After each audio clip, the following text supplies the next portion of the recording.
কোটা পুনর্বহালে হাইকোর্টের রায়ে স্থিতাবস্থা, আন্দোলন চালিয়ে যাওয়ার ঘোষণা শিক্ষার্থীদের। আন্দোলনের যৌক্তিকতা নিয়ে প্রশ্ন, অবরোধে দুর্ভোগ পোহানো মানুষের। রোহিঙ্গা প্রত্যাবাসনে সহায়তা করবে চীন, জানালেন প্রেসিডেন্ট শি জিনপিং। রপ্তানির তথ্যে গরমিল, অর্থ পাচার হয়েছে কিনা খতিয়ে দেখার তাগিদ। Sponsored by Abiba Finance Limited.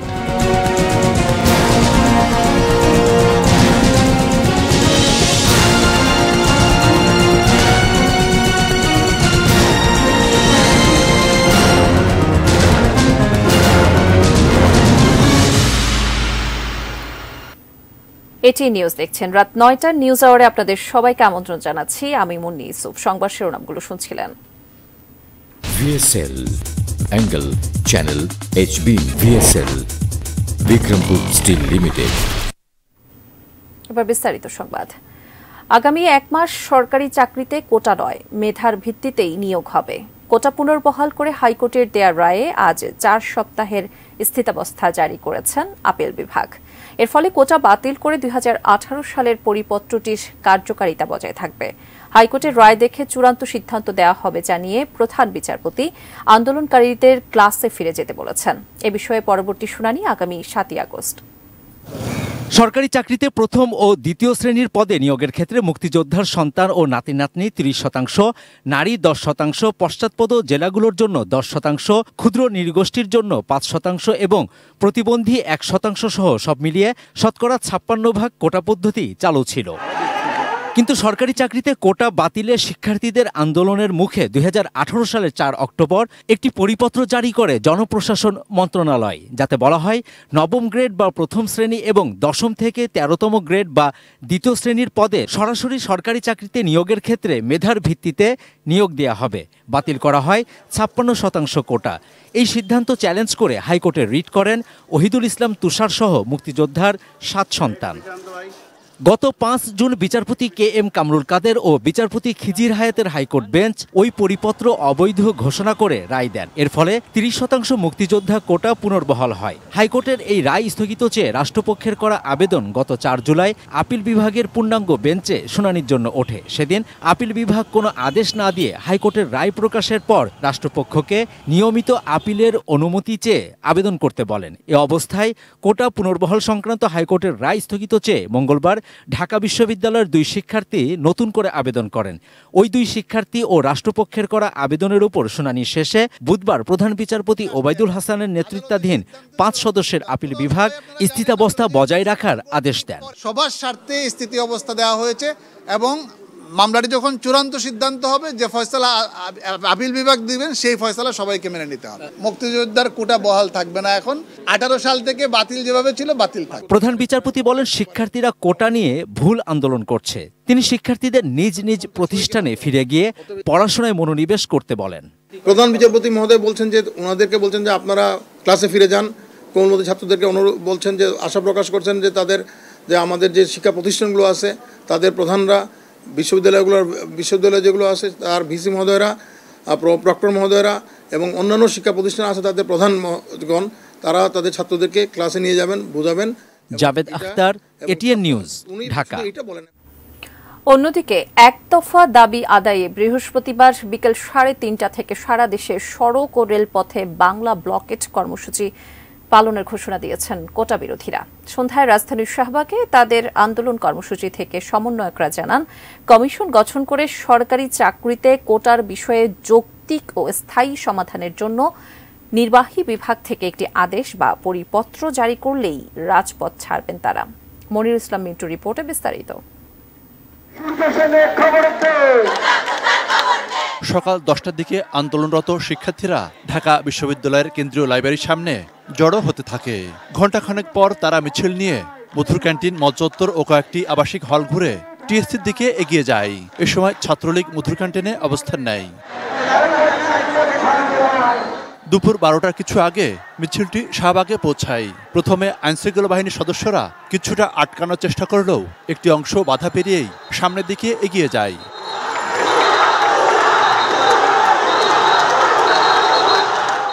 অন্য অংশ শাহবাগে অবস্থান নিয়ে দাবির পক্ষে স্লোগান দিতে থাকে।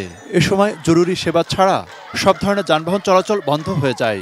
আমার এক বন্ধু যে বাণিজ্য বিভাগে প্রথম হয়েছে, সে কিন্তু মুক্তিযোদ্ধার কোটা কিন্তু তার রয়েছে, কিন্তু তারপরও সে তার মেধার লড়াই দেখাতে কিন্তু সে মুক্তিযোদ্ধার কোটাতে অ্যাপ্লাই করেনি। শুধুমাত্র অনগ্রসর এবং প্রতিবন্ধীদের জন্য কিছু কোটা থাকতে পারে, এছাড়া সব ক্ষেত্রে কোটা প্রথা বাতিল করতে হবে। এর কিছুক্ষণ পর উচ্চ আদালতের আদেশের খবর পৌঁছায়। প্রথমে 1 ঘন্টা পর পরবর্তী কর্মসূচি ঘোষণা করা হবে এমনটি জানানো হলেও পরে সিদ্ধান্ত হয় চলবে আন্দোলন। কোটা যদি রাখতে হয় সর্বোচ্চ 5% পর্যন্ত কোটা রাখার দাবি আমরা করেছি। এর একটু এদিক সেদিক হলে আমরা রাজপথ থেকে সরব না। প্রথম শ্রেণী থেকে চতুর্থ শ্রেণী যতগুলো গ্রেড, টোটাল 20 গ্রেডের প্রত্যেকটাতে কোনো বৈষম্যের কোটা চাই না।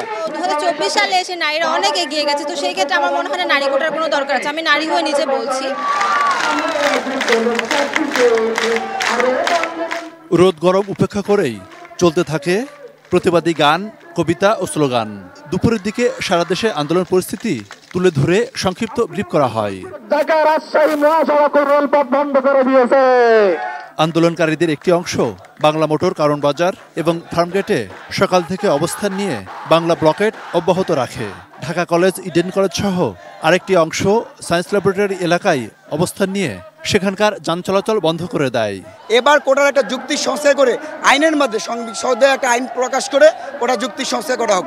56% যদি কোটা থাকে তাহলে আমাদের মতো সাধারণ শিক্ষার্থী, আমাদের মেধাবী শিক্ষার্থী, তারা কোথায় যাবে? অন্যদিকে আগারগাঁও এলাকা অবরোধ করে শেরেবাংলা কৃষি বিশ্ববিদ্যালয়ের শিক্ষার্থীরা। এছাড়া জগন্নাথ বিশ্ববিদ্যালয় সহ বিভিন্ন প্রতিষ্ঠান এলাকায় অবস্থান নিয়ে দাবির পক্ষে স্লোগান দিতে থাকে আন্দোলনকারীরা।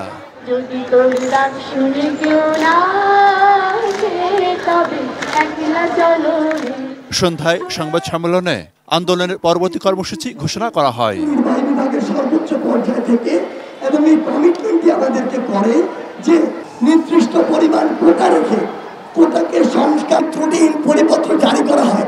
আজকের পর আমাদের আর রাজপথে দেখা হবে না। আমাদের আগামী কালকের কর্মসূচি বিকাল 3:30 থেকে বাংলাদেশের প্রতিটি আনাচে কানাচে, প্রতিটি রাজপথে, প্রতিটি রেল লাইনে শিক্ষার্থীরা বাংলা ব্লকের কর্মসূচি অব্যাহত রাখবে। মনিরুল ইসলাম ইন্টু, এটিএন নিউজ, ঢাকা। কোটা বিরোধী আন্দোলনের কারণে দিনভর স্থবির হয়েছিল রাজধানী। ফলে হাজারো মানুষকে অবর্ণনীয় দুর্ভোগ পোহাতে হয়েছে। ঘন্টার পর ঘন্টা রাস্তা আটকে থাকতে হয়েছে সবাইকে। মাইলের পর মাইল হেঁটে গন্তব্যে পৌঁছেছেন কেউ কেউ। আরো জানাচ্ছেন মাহফুজা মুসলেহে।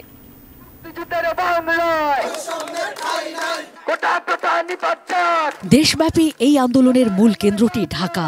ঢাকার গুরুত্বপূর্ণ পয়েন্ট মৎস্য ভবনের চারধার উচ্চকিত স্লোগানে স্লোগানে একটাই দাবি, চাকরিতে কোটা সংস্কার, এবং তা কেবল অনগ্রসর গোষ্ঠীর জন্যই। এ অবস্থা ছিল দুপুর 12টায় রাজধানীর মহাখালী ফ্লাইওভারের ওপরে। একপাশে তীব্র যানজট, অন্য পাশ যানশূন্য। নিচের সড়কে তখন চলছিল বাংলা ব্লকেড। এখন আমরা বাধ্যতামূলক আমাদের পেটের দায়ে আমরা গাড়ি এইভাবে পার করতেছি। আন্দোলনকারীদের দাপটে দুর্ভোগে পড়ে গন্তব্যে পৌঁছতে ঢাকার রাস্তায় গণপরিবহনে ঘন্টার পর ঘন্টার অপেক্ষায় অনেকে অসুস্থ, আবার অনেকেই হাঁটেন মাইলের পর মাইল। মোড়ে মোড়ে এভাবে বাধায় পড়েন আইন শৃঙ্খলা বাহিনীর সদস্যরাও। 4 ঘন্টা ধরে বসে আছি, যাত্রী যা ছিল সব নেমে গেছে। বাচ্চা অসুস্থ যাচ্ছে, কান্না করতেছে যাওয়ার জন্য। বরিশাল থেকে আসছি আমরা, কালকে আসছি গাড়িতে, আজকে এই রুগী দেয় এখন আবার এই আটটি যাওয়া লাগে। মাগো তো পড়ান নাকি ইনকাম নাই কে? রোগী, শিশু, এমনকি স্কুল শিক্ষার্থীদের ভোগান্তি ছিল সবচেয়ে বেশি। ভোগান্তি কি রাস্তায় দুর্ব্যবহার করতেছে শুধু? না, আমাদের তো অনেক হেনস্থা হতে হচ্ছে। 2-3 মাইল থেকে হাঁটতেছি রোদের মধ্যে। বাচ্চা নিয়ে অনেক লোক রাস্তাঘাটে পানি পর্যন্ত কিনে খেতে পাচ্ছে না। আমরা এটা সমাধান চাই। কারওয়ান বাজার রেলগেটে আন্দোলনকারীদের ব্যারিকেডের কারণে বাঁধার মুখে পড়ে দূরপাল্লার ট্রেন চলাচল। তবে রেল কর্তৃপক্ষ জানায়, যাত্রীদের স্বার্থে রেল স্টেশনে বাড়তি নজরদারি বাড়ানো হয়েছে। কেউ যদি কোনো আন্দোলনকারী, বিক্ষোভকারী স্টেশনে প্রবেশ করতে চায়, দায়িত্বের খাতিরে আমরা বাধা দেব। কারণ আমাদের যাত্রী ফার্স্ট, নিরাপত্তা সংশ্লিষ্ট যে আমাদের Bangladesh railway, RNB, GRP police, সবাইকে ইনফর্ম করা আছে, সবাই সজাগ আছে। দাবি আদায় না হওয়া পর্যন্তই লাগাতার রাজপথে থাকার হুঁশিয়ারি জানিয়েছেন আন্দোলনকারীরা। তারা বলছেন, নির্দিষ্ট একটি গোষ্ঠী বা ছাত্রদের এই আন্দোলন নয়, ভবিষ্যৎ প্রজন্মের স্বার্থেই চাকুরিতে সম অধিকার প্রতিষ্ঠার আন্দোলন এটি। একই সঙ্গে সবাইকে এই আন্দোলনে যুক্ত থাকারও আহ্বান জানিয়েছেন তারা। Mahfuza Moslehi, ATN news, Dhaka. Quota আন্দোলনকারীদের অবরোধে আজ রাজধানীতে সড়ক যোগাযোগ ছিল নিষ্ক্রিয়। মেট্রো রেলে ছিল নগরবাসীর ভরসা। উড়াল রেলে যাত্রীদের স্বস্তি ও ভোগান্তির কথা জানাচ্ছেন জাহিদ হোসেন। ওবায়দুল্লাহ ওবায়েদ যাবেন আগারগাঁওয়ে, পরপর দুবার চেষ্টা করলেন মেট্রো রেলে ওঠার, পারলেন না, হতাশা তার। পরে ট্রেনে জায়গা হলো ওবায়দুল্লাহ, কিন্তু যারা তখনও টিকিট সংগ্রহ করতে পারেননি তাদের ভোগান্তি লাগামহীন। আমি এত জ্যাম ভিতরে যে আমি ঢুকতেই পারতেছি না, আমাকে মানে বের করে দেওয়ার অবস্থা। একক যাত্রার টিকিট সংগ্রহের লাইনে ঘন্টার পর ঘন্টা দাঁড়িয়েও মিল ছিল না টিকিট। শৃঙ্খলা ফেরাতে মেট্রো রেলের কোনো স্টেশনে ওঠানামার কয়েকটি পথও ছিল বন্ধ। সেসব স্টেশনের সিঁড়িতে ছিল মানুষের ঢল। 2 ঘন্টা অলরেডি হয়ে গেছে, লাইনে আছে, এখনো লাইনে আছে, আরো 1 ঘন্টা লাগবে টিকিট পেতে। ছেলেকে ডাক্তার দেখাতে নিয়ে আসছি, দেখাতে পারছি, বাট যতটা ওইখানে ভোগান্তিতে না পড়ছি তার চেয়ে এখানে বেশি ভোগান্তি। মোটামুটি উঠতে 7 মিনিট লাগিয়ে গেছে, অবস্থা খুবই খারাপ। যাত্রী চাপ থাকলেও গন্তব্যে ফেরার শেষ ভরসা হিসেবে মেট্রো রেল পেয়ে খুশি সবাই। Zahid Hossain, ATN news, Dhaka. সর্বোচ্চ আদালতের আদেশের পরও সড়ক অবরোধ করে আন্দোলনের যৌক্তিকতা নিয়ে প্রশ্ন তুলেছেন অনেকে। শিক্ষার্থীদের ক্লাসে ফিরে যাওয়া উচিত বলে মনে করেন তারা। বুধবার দুপুরে সরকারি চাকরিতে নিয়োগে কোটার বিষয়ে হাইকোর্টের রায়ের উপর 4 সপ্তাহের স্থিতাবস্থা দিয়েছেন আপিল বিভাগ। তারপরও সড়ক থেকে অবরোধ উঠিয়ে নেয়নি কোটার সংস্কার দাবিতে আন্দোলনকারীরা, যা ভোগান্তি বাড়িয়েছে মানুষের। আন্দোলনরত শিক্ষার্থীরা বলছেন, আদালতের সঙ্গে তাদের আন্দোলনের কোনো সম্পর্ক নেই। তারা সরকারের কাছে সমস্যার চূড়ান্ত সমাধান চাইছেন। আমরা নির্বাহী বিভাগকে অ্যাড্রেস করছি, সুতরাং নির্বাহী বিভাগ যতক্ষণ না পর্যন্ত একটি কমিশন গঠনের আশ্বাস দেন এবং যৌক্তিক এবং বৈষম্যমূলক কোটাগুলোর যৌক্তিক সংস্কারের মধ্য দিয়ে কোটা প্রথার একটি পুনর্গঠন করছে, ততক্ষণ পর্যন্ত আমাদের ঘোষিত কর্মসূচি অব্যাহত থাকবে। মেধাভিত্তিক রাষ্ট্র করতে চান তাহলে এই কোটা ব্যবস্থাকে শেষ করে দিয়ে সংস্কার করে যৌক্তিকভাবে আপনার এই দেশের আবার পুনর্জন্ম ঘটাতে হবে। এই পুনর্জন্ম ঘটানোর জন্য তখন 9 মাস গিয়েছিল, এখন হয়তো 9 সপ্তাহ যেতে পারে। রাষ্ট্রের প্রধান আইন কর্মকর্তা মনে করেন, সর্বোচ্চ আদালতের এই স্থিতাবস্থা জারির পর ছাত্রদের আন্দোলনে থাকার আর কোনো যৌক্তিকতা নেই। যেহেতু আদালত ইতিমধ্যে একটা অন্তর্বর্তী আদেশ দিয়েছেন, আপনারা সবাই রাস্তা ছেড়ে মানুষ জনদুর্ভোগটা আপনারা করবেন না, জনদুর্ভোগ সৃষ্টি করবেন না, কারণ জনদুর্ভোগ সৃষ্টি করলে মানুষের সমস্যা হয়, তখন কিন্তু রাষ্ট্রকেও দেখতে হয়। এই কথাগুলো বিবেচনা করে আপনারা অবশ্যই আপনাদের আন্দোলনটা তুলে প্রত্যাহার করেন। অন্যদিকে আন্দোলনের বিরোধিতাকারী সংগঠন মুক্তিযুদ্ধ মঞ্চ বলছে, আদালতের এই স্থিতাদেশ এক অর্থে কোটা সংস্কারের দাবিতে আন্দোলনকারীদের এগিয়ে দিয়েছে। এরপরও তাদের আন্দোলন চালিয়ে যাওয়ার পেছনে ভিন্ন কোনো উদ্দেশ্য থাকতে পারে বলে মনে করছেন তারা। এরা আসলে কি চায়? এদের মনে করেন যে কিছু ছেলেপেলের কথায় পুরো রাষ্ট্রকে জিম্মি অবস্থায়, আজকে মানুষগুলোর কি অবস্থা, একটা লোক হসপিটালে যাবে সে যেতে পারছে না, একটা ডাক্তার হসপিটালে যাবে যেতে পারছে না। এরা ভবিষ্যতে কি দিবে, একটা রাষ্ট্রকে কি দিবে? আসলে আমি এটার কোনো যৌক্তিকতা আমি আসলে খুঁজে পাই না। আর এক্ষেত্রে সরকারের যে ভূমিকা, আসলে আমি মনে করি প্রশ্নবিদ্ধ ভূমিকা। Ferdous Rahman, ATN news, Dhaka. রাস্তায় আন্দোলন করে নয়, কোটা ইস্যু সুরাহা হওয়া দরকার আইনিভাবে, বলেছেন সুপ্রিম কোর্ট বার অ্যাসোসিয়েশনের সম্পাদক অ্যাডভোকেট শাহ মঞ্জুরুল হক। বিকেলে নিজ কার্যালয়ে অনুষ্ঠিত সংবাদ সম্মেলনে তিনি জানান, কোটা সংস্কার করতে হলেও আপিল বিভাগের মাধ্যমেই যেতে হবে। সরকার চাইলেও আদালতে নিষ্পত্তির আগে কিছু করা সম্ভব নয়। বিভিন্ন জায়গা থেকে হচ্ছিল, ভুল ব্যাখ্যা হচ্ছিল এর আগেও, সবগুলি নিরসনের জন্য আমাদের মনে হয়েছে যে এটা আইনগতভাবে জিনিসটা সুরাহা করা দরকার।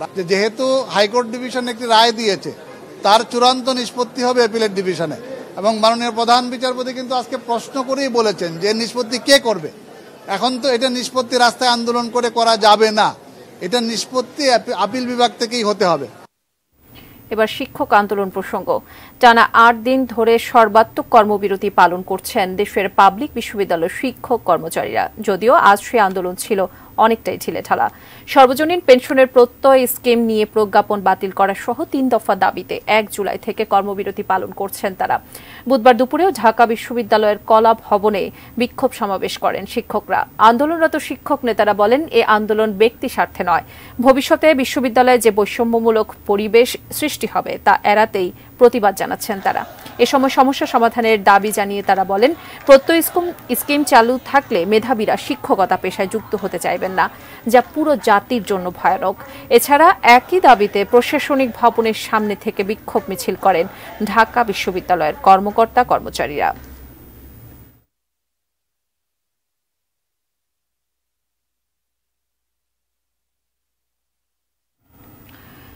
এবার প্রধানমন্ত্রী চীন সফর প্রসঙ্গ। বাংলাদেশে আশ্রয় নেয়া রোহিঙ্গাদের মিয়ানমারে প্রত্যাবাসনে চীন সহায়তা করবে বলে জানিয়েছেন চীনের প্রেসিডেন্ট শি জিনপিং। আজ প্রধানমন্ত্রী শেখ হাসিনার সঙ্গে বৈঠকে তিনি এই আশ্বাস দিয়েছেন। এছাড়া বাংলাদেশের অবকাঠামো উন্নয়নের ঋণ সহায়তা দেবার ঘোষণাও দিয়েছেন তিনি। এদের বাংলাদেশ ও চীনের মধ্যে 21টি সমঝোতা স্মারক সই হয়েছে। রেজন ফয়জের রিপোর্ট। চীনের প্রেসিডেন্ট শি জিনপিং এর সঙ্গে বৈঠক করতে বুধবার সেদেশের সময় বিকেলে গ্রেট হল অব দ্য পিপলে যান প্রধানমন্ত্রী শেখ হাসিনা। সেখানে দুই দেশের প্রতিনিধিদের নিয়ে দ্বিপক্ষীয় বৈঠক করেন দুই নেতা। এ সময় বাংলাদেশে আশ্রয় নেয়া রোহিঙ্গারা যেন দ্রুত মিয়ানমারে ফিরে যায় সে ব্যাপারে চীন সহায়তা করবে বলে জানান চীনের প্রেসিডেন্ট। একই সাথে পায়রা বন্দর সহ বাংলাদেশের অবকাঠামো উন্নয়নে ঋণ সহায়তার আশ্বাস দেন শি জিনপিং। চায়নার মহামান্য রাষ্ট্রপতি তিনি বলেছেন যে আমি জানি যে তোমরা মায়ানমারের থেকে বিতাড়িত লক্ষ লক্ষ রোহিঙ্গাকে তোমাদের দেশে আশ্রয় দিয়েছো এবং এটি একটা বার্নিং ফ্যাক্টর, বার্নিং ইস্যু তোমাদের জন্য। আমরা এটি সমাধান করবে, আমরা সর্বতোভাবে তোমাদেরকে সহায়তা করব। এবং বর্তমানে মায়ানমারের যে পরিস্থিতি সেটা উল্লেখ করে তিনি বলেছেন মায়ানমার সরকার এবং প্রয়োজনে আরাকান আর্মির সাথেও তারা যোগাযোগ করে এই সমস্যার সমাধান করবে, তারা গুরুত্বপূর্ণ ভূমিকা রাখবে। এর আগে সকালে চীনের প্রধানমন্ত্রী লি কিয়াং এর সাথে দ্বিপক্ষীয় বৈঠক করতে গ্রেট হল অব দ্য পিপলে পৌঁছালে প্রধানমন্ত্রী শেখ হাসিনাকে স্বাগত জানান চীনের প্রধানমন্ত্রী। এই সময় প্রধানমন্ত্রীকে লাল গালিচা সংবর্ধনা দেয়া হয়। পরে প্রধানমন্ত্রী শেখ হাসিনাকে গার্ড অব অনার প্রদান করে চীনা সশস্ত্র বাহিনীর একটি চৌকস দল।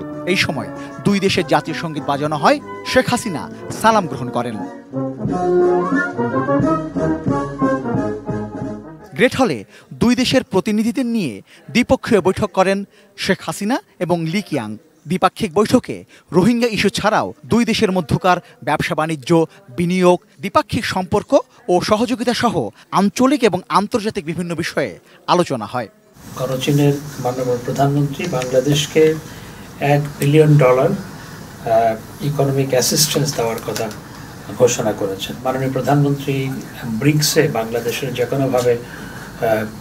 যে কোনো ফরম্যাটে, অর্থাৎ ব্রিক্স যেভাবেই সিদ্ধান্ত গ্রহণ করে যে কোনো ফরম্যাটে অন্তর্ভুক্তির কথা উল্লেখ করেছেন এবং চায়না এক্ষেত্রে সমর্থন করবে বলে জানিয়েছে। দ্বিপক্ষীয় বৈঠকের পর বাংলাদেশ ও চীনের মধ্যে অর্থনৈতিক ও ব্যাংকিং খাতে সহযোগিতা, বাণিজ্য বিনিয়োগ, ডিজিটাল অর্থনীতি, অবকাঠামোগত উন্নয়ন, দুর্যোগ ব্যবস্থাপনা সহায়তা, ষষ্ঠ নবম বাংলাদেশ চীন মৈত্রী সেতু নির্মাণ, বাংলাদেশ থেকে কৃষিপণ্য রপ্তানি এবং দুই দেশের জনগণের মধ্যে যোগাযোগের বিষয়সহ মোট 21টি সমঝোতা স্মারক সই হয়। এছাড়া 7টি প্রকল্পের ঘোষণাপত্র বিনিময় হয় এই অনুষ্ঠানে। Rezon Foyez, ATN news, Dhaka. Dhaka to Beijing সরাসরি ফ্লাইট পরিচালনা শুরু করল এয়ার চায়না। এর মধ্যে দিয়ে চীনের সাথে বাংলাদেশের সম্পর্কের নতুন দ্বার উন্মোচিত হলো বলে উল্লেখ করেছেন বেসামরিক বিমান পরিবহন ও পর্যটন মন্ত্রী ফারুক খান। বুধবার সন্ধ্যায় হযরত শাহজালাল আন্তর্জাতিক বিমানবন্দরে ফ্লাইটের উদ্বোধনী অনুষ্ঠানে এই কথা বলেন তিনি। নতুন ঢাকা বেইজিং রুটটি ভ্রমণকারীদের জন্য অধিক সুবিধাজনক বিকল্প হিসেবে দুই দেশের মাঝে সম্পর্ক স্থাপনে কার্যকরী ভূমিকা পালন করবে বলেও জানান মন্ত্রী। চীনের জাতীয় পতাকাবাহী এয়ার চায়না এই রুটে মঙ্গলবার থেকে শুক্রবার পর্যন্ত সপ্তাহে 4টি ফ্লাইট পরিচালনা করবে। ফ্লাইটগুলো ঢাকা থেকে রাত 10:10 ছেড়ে যাবে। সরাসরি ফ্লাইটটি বেইজিংয়ে পৌঁছাতে 5 ঘন্টার একটু বেশি সময় লাগবে।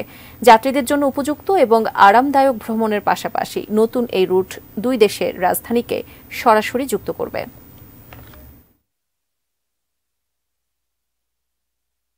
চট্টগ্রামের বহদ্দারহাটের নির্মাণাধীন ফ্লাইওভারের গার্ডার ধসে ১৩ জন নিহতের ঘটনায় ঠিকাদারি প্রতিষ্ঠানের প্রকৌশলী কর্মকর্তা সহ ৮ জনকে ৭ বছর করে কারাদণ্ড দিয়েছেন আদালত।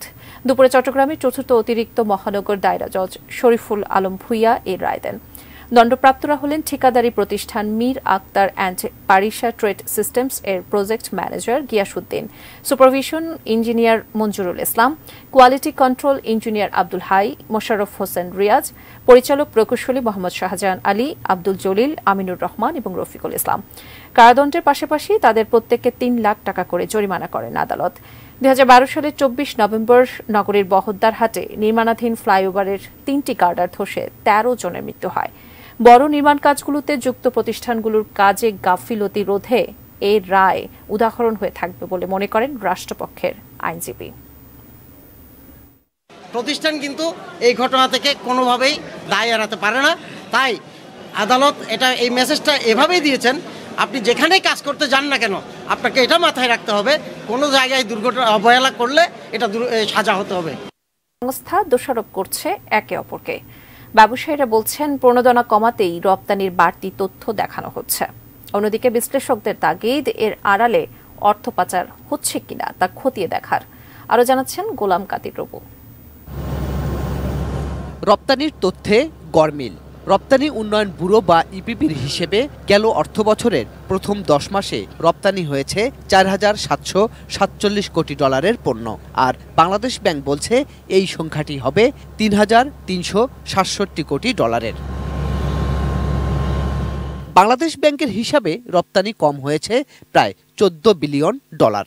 বাংলাদেশ ব্যাংক বলছে ১০ বছরে এভাবে বেশি দেখানো হয়েছে ৬৫ বিলিয়ন ডলারের রপ্তানি আয়। রপ্তানি আয় নিয়ে ইপিবির দেয়া হিসাব নিয়ে আপত্তি ব্যবসায়ীদেরও। রপ্তানি বিপরীতে প্রণোদনা এবং নগদ সহায়তা উল্লেখযোগ্য পরিমাণ কমানো হয়েছে, ফলে এই শিল্প মারাত্মক ঝুঁকিতে পড়বে।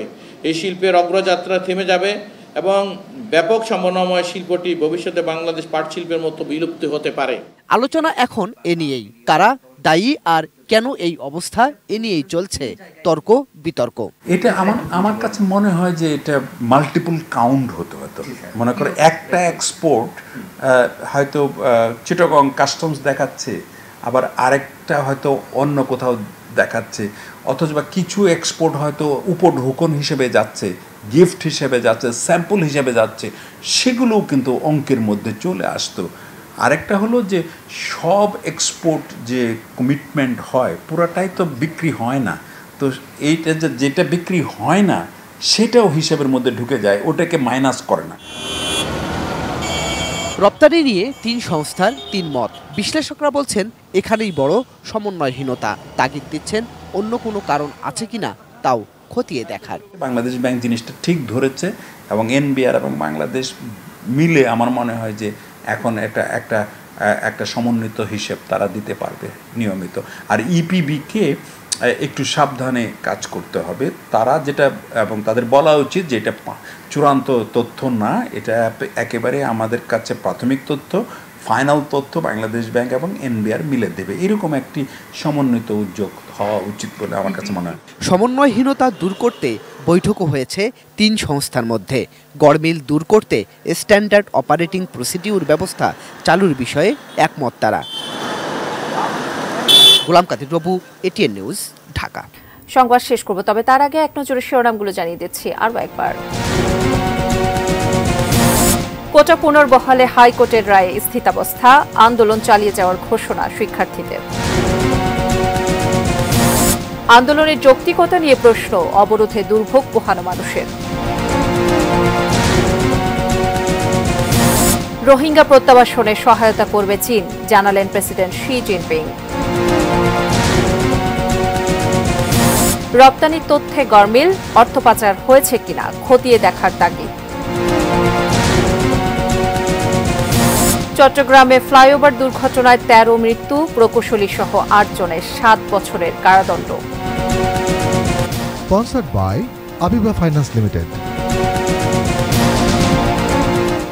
এই ছিল নিউজ আওয়ার। এটিএন নিউজের সব খবর জানতে ভিজিট করুন www.atnewstv.com। এছাড়া চোখ রাখুন এটিএন নিউজের ইউটিউব ও ফেসবুক পেজে। সঙ্গেই থাকুন, দেখতে থাকুন এটিএন নিউজ। ধন্যবাদ সবাইকে।